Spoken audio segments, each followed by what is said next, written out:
The shorter your sleep, the shorter your life.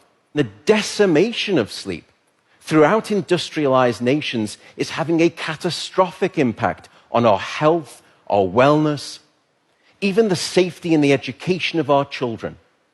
It's a silent sleep loss epidemic, and it is fast becoming one of the greatest public health challenges that we face in the 21st century.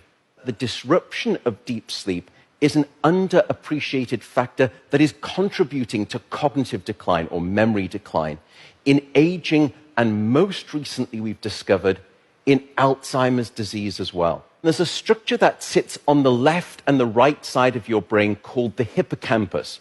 It's very good at receiving new memory files and then holding on to them.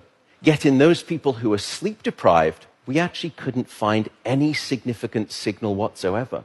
Without sleep, the memory circuits of the brain essentially become waterlogged, as it were, and you can't absorb new memories.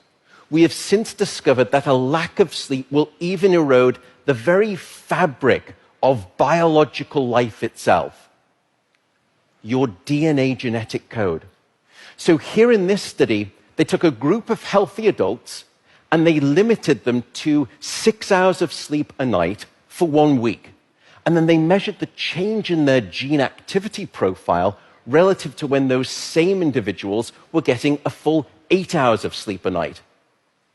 And there were two critical findings. First, a sizable and significant 711 genes were distorted in their activity, caused by a lack of sleep.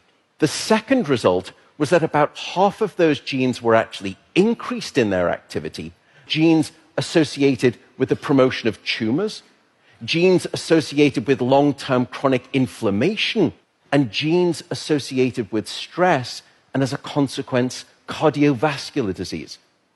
There is simply no aspect of your wellness that can retreat at the sign of sleep deprivation and get away unscathed. And at this point, you may be thinking, oh my goodness, how do I start to get better sleep? What are your tips for good sleep?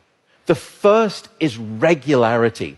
Go to bed at the same time, wake up at the same time. No matter whether it's the weekday or the weekend, regularity is king. And it will anchor your sleep and improve the quantity and the quality of that sleep. The second is keep it cool.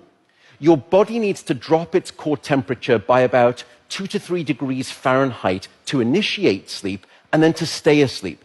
And it's the reason you will always find it easier to fall asleep in a room that's too cold than too hot. So aim for a bedroom temperature of around 65 degrees or about 18 degrees Celsius. That's going to be optimal for the sleep of most people. Sleep, unfortunately, is not an optional lifestyle luxury. Sleep is a non-negotiable biological necessity. It is your life support system.